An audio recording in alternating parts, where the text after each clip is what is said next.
बिना एक पल गमाए सीधे पॉइंट पे आते हैं और सीधे वहां की बात करते हैं। हमारे घर में किसी भी जीव का देहावासन हो, एनी हाउ उन लोगों की क्रिया विधि विधान से सभी मनुष्यों को करनी चाहिए। इसमें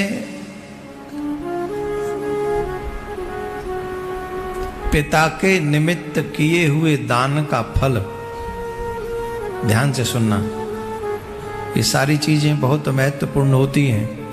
जहां हम ध्यान शब्द कहते हैं वहां मतलब विशेष बात होती है। ये पूरा जो बात बोल रहे हैं इसका बहुत विशेष महत्व है। पितुः सद्गुणम पुण्यम सहस्त्रम मातुरेव च भग्नी दश सहस्त्राणम सोदरे दक्ष मक्षयम। समझ गए होंगे आप लोग, सब पढ़े लिखे लोग हैं, समझ गए। फिल्मी गाना गा रहे हो तो सबकी समझ में आ जाता है। अब देवी भाषा समझ में आती नहीं, और इसीलिए जब कोई सरल भाषा में समझाता है तो हम कहते हैं नहीं ये तो सब बेकार की बात है। ये जो श्लोक हमने बोला है ये स्वयं नारायण भगवान बोल रहे हैं, गरुड़ के सामने बोल रहे हैं। क्या कह रहे हैं? यदि लोभान यच्छन्ति काले होतु रस्यके मृताः शोचन्ति ते सर्वं कदर्या पापिनः खग। अब तो समझ गए होंगे, नहीं? अब सुन, अगर हमें हमारे आज़ादी के बाद हमारी संस्कृत भाषा हमको पढ़ाई जाती हिंदी और इंग्लिश के साथ साथ, तो आज हमारा हाथ तंग नहीं होता, किसी का भी नहीं होता। अपनी भाषा ही छोड़ दी हमने, जो देवीय भाषा कही जाती है। सुनो, जो पुत्र पिता के निमित्त दान करता है उससे 100 गुना ज्यादा फल माता के प्रति किए हुए दान का मिलता है। जो पुण्य आप अपने पिता के दान पुण्य जो भी करते हैं अपने पिता के लिए आप करते हैं, उससे 100 गुना ज्यादा फल तब लगता है जब आप अपनी माता के लिए कोई दान पुण्य करते हैं।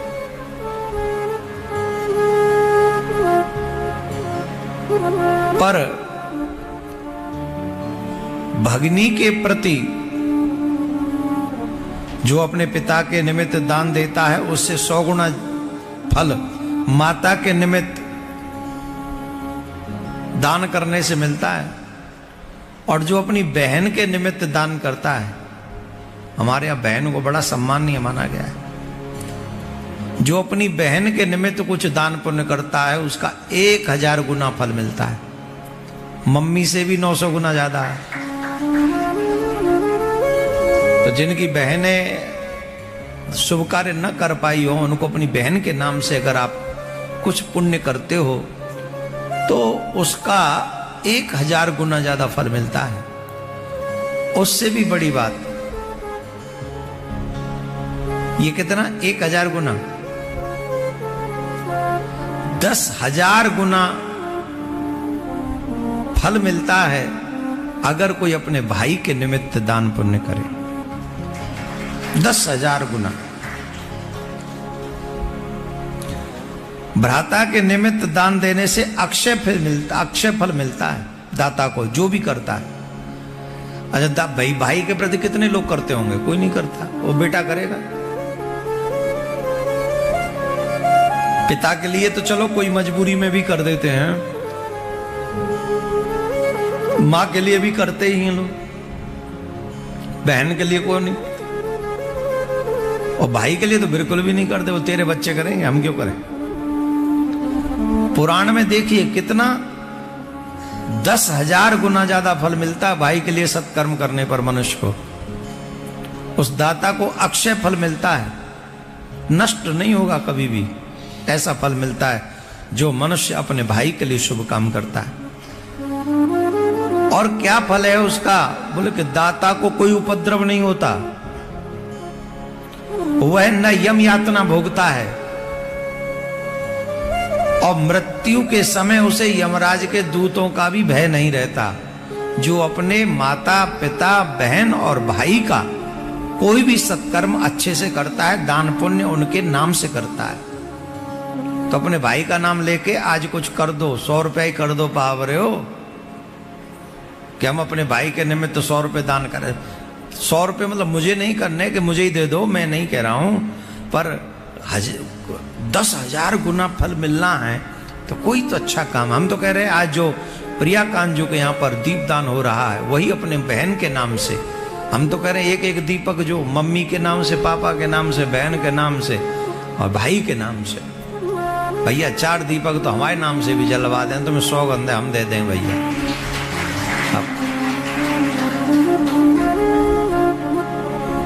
जो सत्कर्म आपको बल देगा वही सत्कर्म मुझे भी बल देगा। मैं कथा कर रहा हूं इसका लिए नहीं, ठाकुर जी के वचन मेरे लिए नहीं, मेरे लिए भी उतने ही है। तो इन लोगों के कार्य के लिए सत्कर्म जो करते हैं मनुष्य, उनका ये फल है। जो कोई लोभी दान नहीं करता इनके निमित्त वह पापी है, मरकर बहुत ही शोक करता है।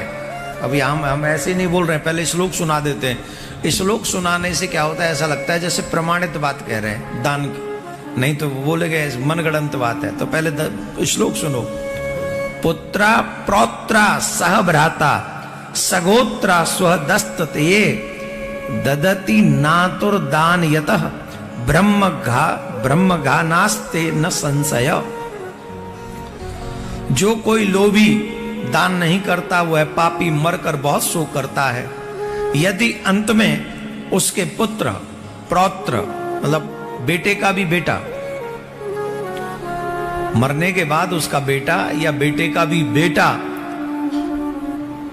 भाई जीवित हो, भाई और सगोत्रीय, एक गोत्र में जन्म लेने भाई को भाई बहन कहा जाता है। अगर जैसे भाई नहीं है, बेटा नहीं है और कोई रिश्ता नहीं है, तो गोत्री जो है चाचा ताऊ का नहीं है, कोई नहीं है, तो जैसे हम रावत है वैसे और कोई रावत हो तो उस रावत को हमारे नाम से दान करना चाहिए, या हमें किसी और जिसका कोई नहीं रहा उसके नाम से हमको दान करना चाहिए। अगर सगोत्रीय होने के बावजूद और हम जानते हैं उसका कोई नहीं है, उसके बाद भी अगर हमने कोई दान पुण्य थोड़ा भी नहीं किया उसके निमित्त, तो हम लोग भी ब्रह्म हत्या तुल्य के बराबर पापी हो जाते हैं। इसका मतलब है गांव घर में जब हमें पता हो कि इसके कोई नहीं है, हमारे ही गोत्र का था, तो हमें थोड़ा बहुत उसके लिए दान पुण्य अवश्य कर देना चाहिए। इससे क्या होता है, इससे हमें तो हजारों गुना फल मिलता है, पर जो आत्मा जा चुकी है भगवान के यहाँ उसको शांति मिलती है, उसे सुख मिलता है। तो उस आत्मा को जब सुख मिलेगा तो जिससे मेरा सिर्फ गोत्र का ही संबंध है, उसके निमित्त अगर मैं करूंगा तो परमात्मा की नजर में मैं परोपकारी हुआ कि नहीं हुआ। इसलिए बंधु, संग्रह कर्ता को श्रेष्ठ नहीं माना गया। कुछ सत्कर्म करते रहना, दान पुण्य करते रहना वाले मनुष्य को ही सबसे श्रेष्ठ माना गया है। अब सुनिए, गरुण जी ने कहा, हे प्रभु आपने अंत समय का दान तो सुना दिया कि अंतिम समय क्या क्या दान करवा देना चाहिए लोगों के हाथों से, पर हम एक और बात आपसे पूछना चाहते हैं। अब कृपया मरने वाले पुरुष का कर्म बताइए कि जब मरने वाला हो तो उसे क्या कर्म करना चाहिए। ये बात तो महत्वपूर्ण है। आजकल तो डॉक्टर मुंह पे ऑक्सीजन लगा देते हैं, वो कर्म कुछ करने ही नहीं देते, बेहोशी का इंजेक्शन लगा देते हैं। अब जब कोई मनुष्य मर रहा हो तो उसके परिवारी जनों की जिम्मेदारी ज्यादा बढ़ जाती है। ध्यान देने योग्य बात भाई, कई बार ऐसा इंजेक्शन लगा देते हैं वो बेहोश हो जाते हैं, कई बार ऐसी बीमारी होती है कि वो कुछ कह नहीं पाते, तो उस समय कुछ जिम्मेदारियां अगर घर के लोग निभा दें तो बहुत बड़ा काम, संकट टल जाता है। सुनो, भगवान बोले, हे गरुण, शरीर त्यागने की विधि में सुनाता हूं, उसे तुम ध्यान से सुनो। देही जब देह छोड़ने के लिए तैयार हो तो उसको पहले तुलसी के वृक्ष के समीप गोबर से पृथ्वी को लेपे। बहुत महत्वपूर्ण बात है। आजकल तो गोबर होते ही नहीं, लीपेंगे किससे? तो हम तुम्हारी शंका का समाधान कर दें, वहां हमको गंगा जल छिड़क देना चाहिए। गंगा जल छिड़के बिना और गोबर लिपे बिना अगर शरीर, अभी बताएंगे आगे भगवान ही बताएंगे, हम वो अपने हिसाब, हमें बस सब पढ़ लिया है हमने, आज क्या क्या बोलना है तुम्हारे लिए, तुम्हारे लाने का बोलना सो सब मालूम हम, पर अब हमें बोले नहीं, हम बोले तबे जब पढ़ पढ़ के बोले। क्यों बोले? एक एक शब्द आपको गरुड़ पुराण का जाना चाहिए। उससे पहले तुलसी वृक्ष के समीप गोबर से पृथ्वी को लीपे, उस पृथ्वी पर तिल कुश बिखेरे, तिल और कुशा वहां बिखेर दे, या छोटा सा शुभ आसन बिछाकर श्री सालिग्राम जी की स्थापना करे। कहां? जहां वो मरने वाला हो, वहां जिस स्थान पर पाप और भय नाशनी सालिग्राम की मूर्ति स्थापित हो, वहां मृत्यु होने पर व्यक्ति की निश्चित ही मृत्यु नहीं, मुक्ति होती है।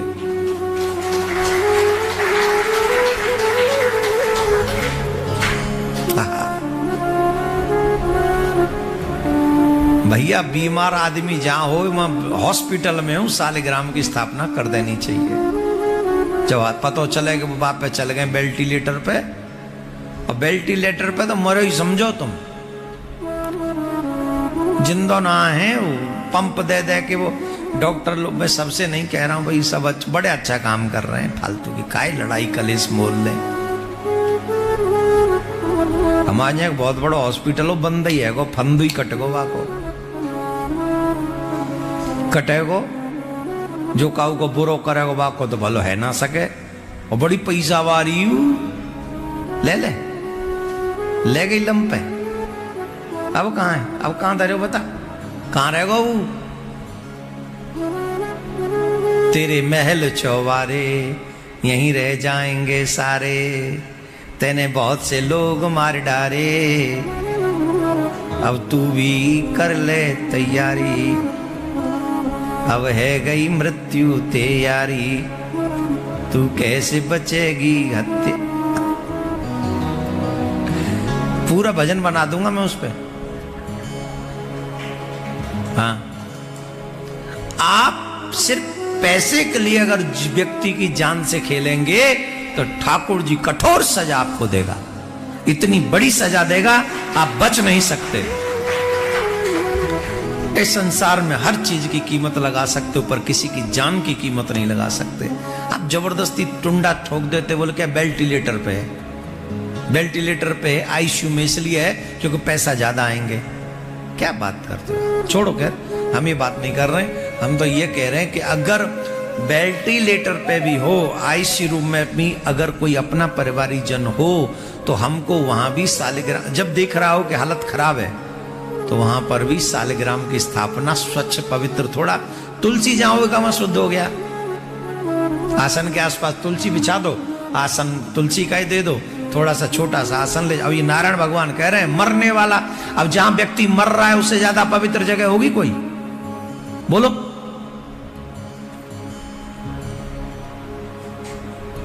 तो जहां सालिग्राम की स्थापना होती है वहां व्यक्ति मरता नहीं है, मुक्त होता है। समझ गए? साथ ही जहां तुलसी की वृक्ष की छाया हो, वहां मृत्यु होने से सदा दुर्लभ मुक्ति प्राप्त हो जाती है। कहां? जहां तुलसी का पौधा हो। मरणशील व्यक्ति के आसपास में तुलसी के पौधे को अवश्य स्थापित कर देना चाहिए। या तो वहां ले जाओ जहां तुलसी का बिरवा हो, और मान नहीं ले जा सको तो तुलसी के बिरवा को पास में ले आओ। वो आजकल उसमें भी रखते हैं ना गमले में तुलसी, तो वो तो लाके रख ही सकते घर में, इजी है। आई होप कि आप मेरी भावना समझ रहे होंगे। जो गरुड़ पुराण में लिखा है वो तो मैं बोल ही रहा हूं, साथ में सबका भला हो सके इसलिए सनातनी लाएंगे तुलसी, उनने तो कोई मतलब है नहीं। तो सोचो कितनी सरलता से व्यक्ति की मुक्ति हो सकती है। लेकिन का हाय मैया मर गई, मर गो दादा मर गो, अरे यही कहां गए, अरे मैं मर गया, अरे रोने में इतना चीख चीख के रोते हैं व्यक्ति, वो उसका कल्याण भी गमा देते उन आंसुओं के साथ।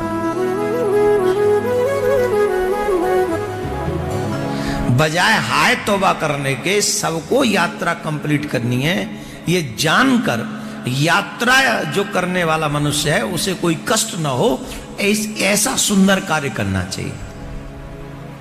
नारायण वो समझा रहे हैं कि जब देही देह को छोड़ने वाला हो उस समय पारिवारिक जनों की विशेष जिम्मेदारी। अब कोई इतने योगी तो है नहीं कि हम मरने वाले हैं तो बोले अपने आप गाय का गोबर से चौका लगा लें, अपने आप जो सालिग्राम की स्थापना कर लें, अपने आप तुलसी का बिरवा ले आएं और अपने आप कुसा बिछा लें और उस पे ही फिर लेट जाएं, तिल बिछा लें, लेट गए, अब क्या है, अब हम जा रहे हैं। ये संभव है? तो ये सारी तैयारी करनी किसको पड़ेगी? हम तो यूं कह रहे हैं एक एज हो जाने के बाद अगर बीमारी भी होती हो तो इलाज घर में ही कराओ, हॉस्पिटल मत ले जाओ। हाथ जोड़ रहे हैं। ये बात हमारी कड़वी लगेगी, बुरी भी लगेगी, पर हॉस्पिटल में मरने वाले की व्यक्ति की मुक्ति हो जाए इसमें संदेह रहेगा। क्या क्या नहीं सहना पड़ेगा उसको, अकेला कहां। तो लोग तो तुलसी की कंठी भी उतरवा देते डॉक्टर लोग, पता नहीं कौन सा इलाज करते, बोले तुलसी नहीं पहनोगे तुम। अरे कौन सी सुई घुसवेते नहीं कर देगी कि तुमने तुलसी पहन रखी है, तो वो जो इंजेक्शन लगा रहे वो मना कर रहा हूं, मैं नहीं जाऊंगा भीतर। क्यों नहीं जा रहा भीतर? बोले नहीं नहीं इसने तुलसी पहन रखी है, मैं साइड इफेक्ट कर दूंगा। है कुछ ऐसा? बाप रे, आदमी बड़ा पता नहीं कहां के डॉक्टर बन गए हम। तुलसी नहीं पहन सकते जिससे हमारा कल्याण हो सकता है। अब रही बात अगर तुम्हें न्याते नारे फाड़नी है तो भैया तुलसी यहां हाथ में बांध दो, तुलसी अंग के का और कोने में लगा दो, तुलसी लगा के रखो। तो अगर 80-85 साल की उम्र हो जाए और उसके बाद बीमारी हो तो कोशिश ये करो कि मैं ठीक करो घर में ही, और नहीं तो मुझे ठीक ना आ रहा बोले तो जाओ, ठीक ना आ रहा तो हम व्यवस्था कर रहे हैं, तुम्हारी तुलसी ला रहे हैं, सालिग्राम ला रहे हैं और आसन बिछा रहे हैं कुछ को, और अब तुम तख्त पे मत सो, अब तुम बेड पे मत सो। तो बोले अब जमीन पे ही सो परमानेंट। क्यों? बोले मरोगे तो धरती में ही मरो। मेरे शब्द थोड़े ब्रजवासी टाइप के हैं, पर आप विश्वास माने नारायण भगवान ने जो बोला है वही बोल रहा हूं मैं ऐसे ही नहीं बोल रहा हूं। अब आगे आगे बता दें तुम्हें कहा हो। जहां तुलसी के वृक्ष की पौधे की छाया हो वहां मृत्यु होने से दुर्लभ मुक्ति प्राप्त होती है। जिस घर में तुलसी हो वह तीर्थ है, वहां यमदूत कभी देखते भी नहीं है उस घर को जहां तुलसी का बिरवा होता है। और आजकल लोगों के घरों में तुलसी नहीं है। नरे राम भजो भैया, कैसे सनातनी हो तुम, मुश्किल हो रही है। जो पुरुष तुलसी मंजरी से युक्त हो प्राण छोड़ता है वो सैकड़ों पापों से युक्त होने पर भी यमलोक नहीं जाएगा। पता ही ना तुम्हें, चली ना है कि तुम्हें पता हम का कह गए। तुम्हारे पास में आसपास में तुलसी की मंजरी हो, तुम कितने भी बड़े से बड़े पापी हो, मंजरी हो या तुलसी का कोई तुलसी धारण कर रखी हो, मंजरी अलग होती है, मुझे पता है। यहां तो मंजरी लिखी है, तुलसी नहीं लिखी है। यहां लिखा है जो पुरुष तुलसी मंजरी से युक्त होकर प्राण छोड़ता है वह सैकड़ों पाप युक्त होने पर भी यमपुर में नहीं जाता। तुलसी का पत्ता मुख में रखकर एवं कुशाओं के आसन पर जो कोई प्राणी प्राण छोड़ता है तुम सुन लो। अबे हम जो ही कह रहे थे ना, सुनो। कौन कह रहे हैं? नारायण भगवान। देवकी नंदन नहीं कह रहे, नारायण भगवान के गरुण को कह रहे हैं। क्या कह रहे हैं? जो व्यक्ति तुलसी के पत्ते से जो मुख में हो और कुसा का जो आसन हो उस पर प्राण छोड़ता है, वह निपुत्र होकर भी, कोई संतान नहीं है उसके, निपुत्र होकर भी विष्णु लोक को चला जाता है।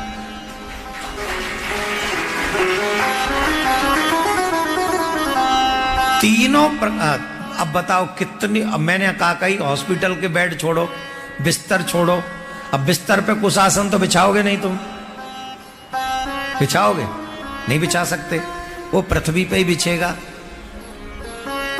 तो बुढ़ापे में पृथ्वी पे सोने की आदत डाल लेनी चाहिए, बजाय वो बेड पे मचलने के मचकते रहते हैं। जो लाला ये गद्दा बदलवा देंगे, फिर कि ये चिताएं बदलवा दे, बा कहां ते बदलवा देंगे अम्मा, वो तो कंडा और लकड़िया इन्हीं की बनेगी चिता। प्राण त्यागने की विधि है, ये भगवान विधि बता रहे हैं, ऐसे प्राण त्यागने से भी मुक्ति मिलती है। अब सुनो, तीनों प्रकार के तिल, क्या? तीनों प्रकार के तिल और कुसा, तुलसी पवित्र है, ये नरक में जाने वाले की रक्षा करते हैं, इनके कारण मृत पुरुष को सद्गति मिलती है। तीनों प्रकार के तिल, कुसा और तुलसी। तुलसी कंठ में विराजमान हो, काले तिल वहां आसपास डाल दिए जाएं, और कुसा का वो आसन हो या थोड़ी सी कुसा लाके वहां डाल दी जाए, तो नरक में नहीं जाएगा वो मनुष्य, उसकी सदगति हो जाएगी। हे गरुण, तिल मेरे पसीने से ही जन्मा है। ये जो तिल होते हैं 3 प्रकार के होते हैं, बताओ कौन कौन से कलर हैं? है तुम मत बोलोगी। एक तिल होता है सफेद, एक तिल होता है काला, और एक तिल होता है कैसा होता है? लाल। लाल नहीं होता, वो पीला सा कुछ अलग है। अब वो 3 कलर हो गए ना। अब लाल और पीले पे मैं क्यों तुम लड़े? मैंने वो अलग से देखे हो तिल, देखे मैंने तीनों प्रकार के तिल का दर्शन किया। चलिए आइए, वार्तालाप नहीं। 3 प्रकार के तिल भगवान कहते हैं ये मेरे ही पसीने से इनका जन्म हुआ है। ये तिलों का मेरे ही पसीने से इनका जन्म हुआ है, अतः पवित्र है। इन्हें देखकर असुर, दानव, दैत्य सब भाग जाते हैं। और कुसा मेरे रोमों से उत्पन्न हुई मेरी विभूति है, इनके स्पर्श से मनुष्य स्वर्ग चले जाते हैं। ये आपने नोट किया है कि नहीं? हमें नहीं पता। हमने एवरीडे यहां काले तिलों का प्रयोग किया, एवरीडे काले तिलों का प्रयोग किया। नारायण भगवान को अर्पण किया। नारायण भगवान को तिल बहुत पसंद है ना, इसलिए उन्हीं के अंग से। जो कुसा होती है उसके मूल में ब्रह्मा, मध्य में जनार्दन एवं अग्रभाग में शंकर भगवान विराजमान रहते हैं। इतना श्रेष्ठ है कुशा। आगे ब्रह्मा जी, मध्य में नारायण और शंकर भगवान, तीनों देव उसी कुशा में विराजमान होते हैं। इसी कारण कुश, अग्नि, मंत्र, तुलसी, ब्राह्मण एवं गौ बार बार काम में लाए जाते हैं, कभी अशुद्ध नहीं होते। और यह अपवित्र नहीं होते। कुश यदि मृत पिंडों पर चढ़ाई गई हो, ये अपवित्र किस स्थिति में होते हैं? ध्यान से सुनना। ये जो अभी बताए ये अपवित्र हमेशा शुद्ध रहते हैं, लेकिन ये अपवित्र कब होते हैं? कुश यदि मृत पिंड पे चढ़ाई गई हो, ब्राह्मण मृतक संबंधियों के घर में शुद्ध होने से पूर्व प्रेत का भोजन करे, और मंत्र और गौ तुलसी इन नीच के पास हों,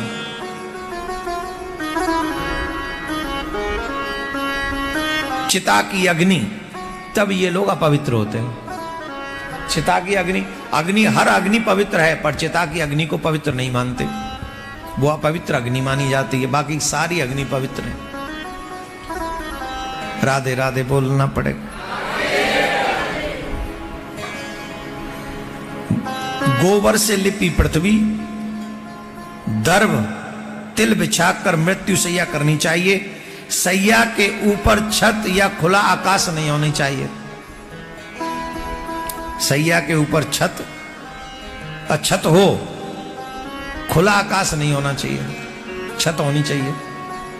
क्यों नहीं होनी चाहिए महाराज? क्या कर दियो तुमने वैसो? बोले सुनो,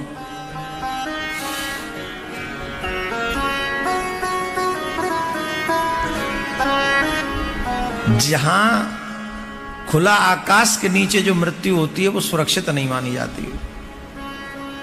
क्यों?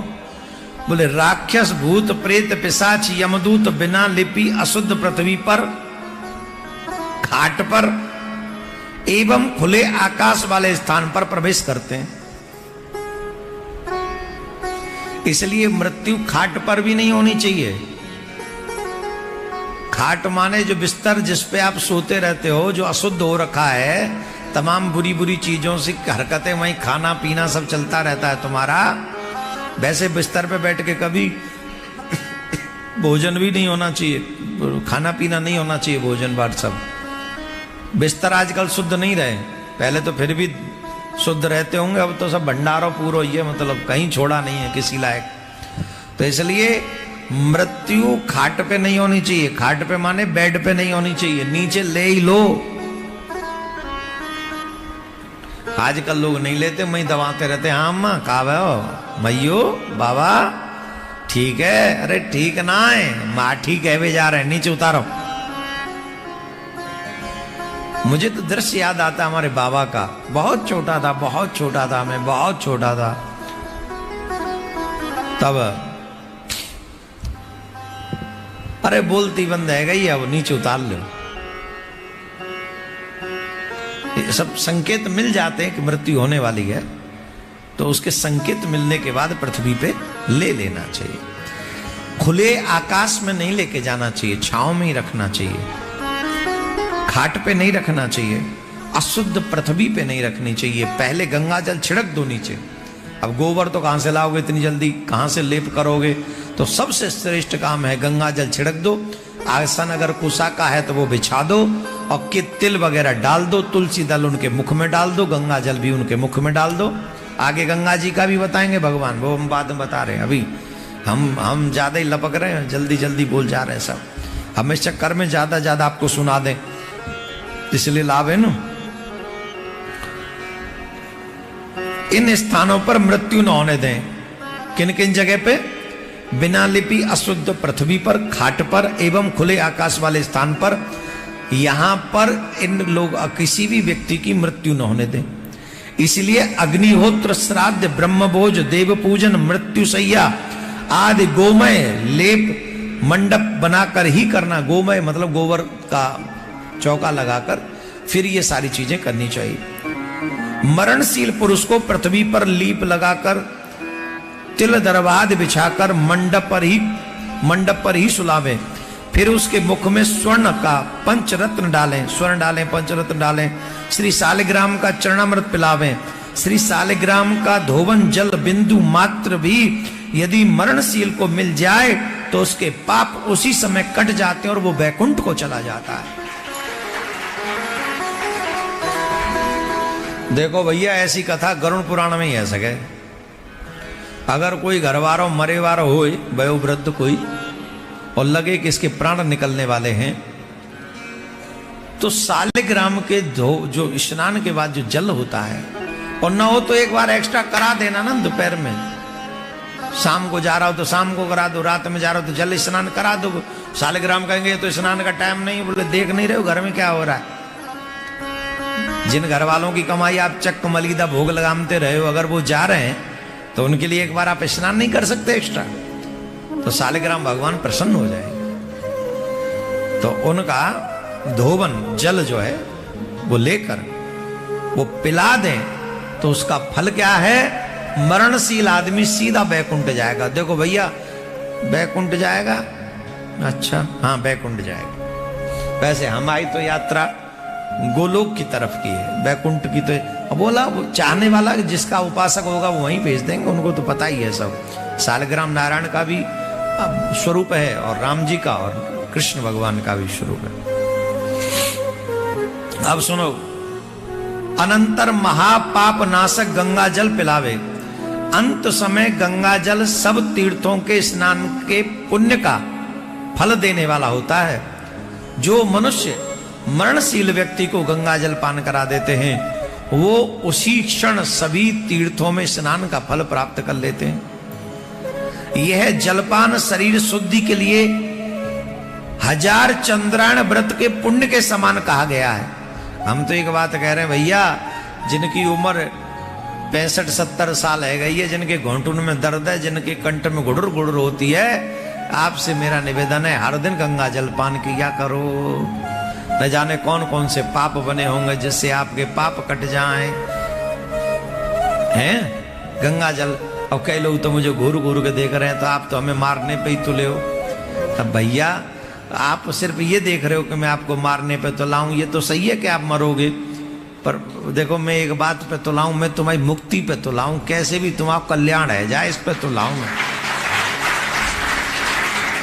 मैं तो तुम्हारे दिमाग में मौत मौत मृत्यु मृत्यु गा गा कर एक ही चीज घुसा देना चाहता हूं कि मरने से डर नहीं है, पर बार बार मरना न पड़े ऐसा यत्न हमें हमारे परिवारिक जनों के लिए, घर वालों के लिए करना चाहिए। अरे भैया कितना अच्छा होगा किसी के मुख में गंगा जल हो, तुलसी दल हो। मेरे प्राण तन से निकले इतना तो करना स्वामी, गोविंद नाम लेकर मेरे प्राण तन से निकले। तो उस समय करूं क्या मैं? मेरे मुख में तुलसी दल हो, मेरे मुख में गंगा जल हो। मेरे मुख में तुलसी दल और गंगा जल होना चाहिए। मेरा सांवरा निकट हो जब प्राण तन से निकले। जिसने भी लिखा है वो गरुड़ पुराण की कुछ चीजें पढ़ी होंगी उसने, इसीलिए ये सब लिख दिया। प्राण निकलते समय बड़ी सावधान, ये डरने का नहीं है, समझो इसको। हम किसी की मृत्यु कैसे सुंदर बना सकते हैं, तो इसको एक एक शब्द, महापाप नाशक मां गंगा का जल तत्क्षण सभी तीर्थों के पुण्य का लाभ देता है। यह जलपान शरीर की शुद्धि के लिए हजारों चंद्रायण व्रत के समान है। हे गरुण, अग्नि से जैसे कपास का ढेर जल जाता है उसी प्रकार गंगा जल से सर्व पाप भस्म हो जाते हैं। जो पुरुष सूर्य किरणों से संतप्त गंगा जल पीता है वह भोग योनियों से मुक्त होकर सीधा विष्णु लोक चला जाता है, सीधा विष्णु लोक चला जाता है। दूसरी नदियां स्नान करने से पवित्र करती हैं, किंतु गंगा जी का तो स्पर्श तथा केवल नाम ही व्यक्ति को पवित्र कर देता है। जब प्राण कंठ हो तब यदि मुख में गंगा जल यह बोले वह मनुष्य अवश्य विष्णु लोक जाएगा, इसमें कोई चिंता नहीं। और वो मनुष्य दोबारा जन्म नहीं लेता जो प्राण त्यागने से पहले जो गंगा जल पान करता है। वो मनुष्य दोबारा कितनी बड़ी बात कह दी यहां पर, ये कोई छोटी बात है? आज सबके घर में गंगा जल की कट्टी भरी पड़ी होंगी, कोई कमी नहीं गंगा जल की। पर है मजाल कोई पीता भी हो, कॉफी पिएंगे, चाय पी लेंगे धोता उठट खाट, पर गंगा जल नहीं पिएंगे, एक बूंद नहीं डालेंगे, पर खैनी खा लेंगे, गुटखा खा लेंगे, पता नहीं क्या क्या खा लेंगे, सुबह सुबह सुबह उठते ही मुंह में भर लेंगे। तुम्हारा भला हो। मैं अगर भला हुआ, भगवान ने मुझको एक दिन के लिए ब्रह्मा बना देना, मुझे एक दिन के लिए,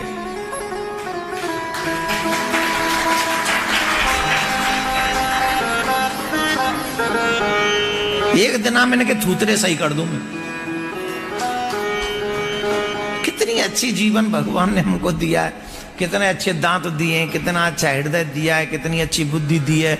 इसके बाद भी कोई गुटखा डाल रहा है, कोई अंडे डाल रहा है, कोई सुबह उठत खाट क्या नाम है, कई तो उठते ही पी लेते हैं। बताओ, इसके लिए जीवन मिला है तुम्हें? कहां ले जा रहे हो भाई? भेजा हरि ने करने भजन, तू भजन बिन नरक में तुझको जाना पड़ेगा। कहना न माने जो तू प्रभु का, तो 84 में तुझको मरना पड़ेगा। ये कोई साधारण बात नहीं। भगवान ने कितना अच्छा जीवन दिया है। प्लीज इसको अप्लाई कीजिए। राधे राधे बोलना पड़ेगा। तो समझ गए? प्राण निकलते समय जो पुरुष श्रद्धा पूर्वक श्री गंगा जी का ध्यान करता है, वह भी सदगति को प्राप्त हो जाता है। एक श्लोक, एक बहुत अच्छी बात भगवान कह रहे हैं।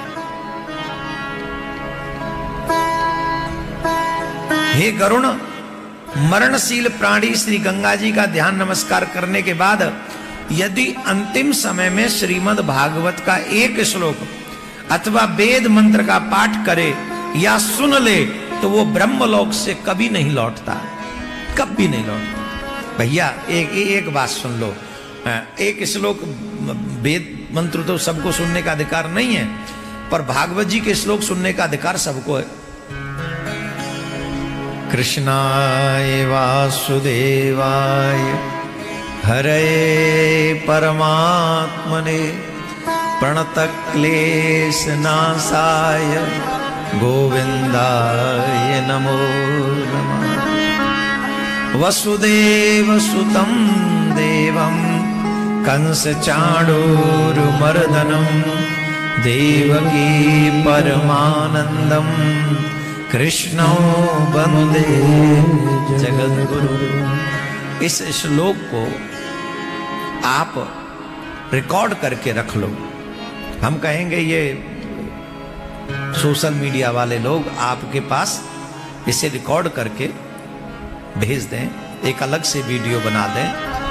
और इस मंत्र का ये प्रभाव है, गरुड़ पुराण में भगवान श्री कृष्ण कहते हैं कि जिस मनुष्य के मुख से एक बार भी, मरणशील व्यक्ति के मुख से ये श्लोक, भागवत का एक श्लोक निकल जाए और न निकले मरणशील के मुख से, उसके कान में भी पड़ जाए,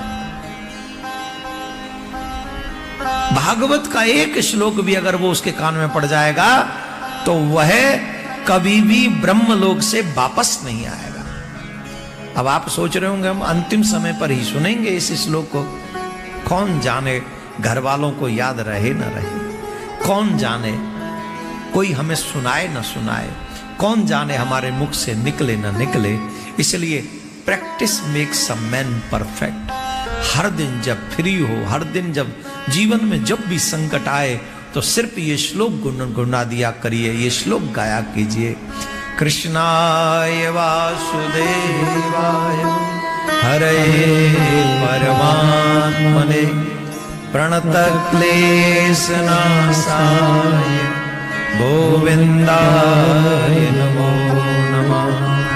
वसुदेव सुतं देवं कंस चाणूरमर्दनं देवकी परमानंदं कृष्णो वंदे जगद्गुरु। इस श्लोक को हमेशा आप गाते रहे, ब्रह्मलोक से कभी वापस नहीं आए। इसकी आदत डाल लो। भागवत के इन श्लोकों की सरल है, सब याद कर सकते हैं, सब बोल सकते हैं, ऐसा नारायण भगवान कहते हैं।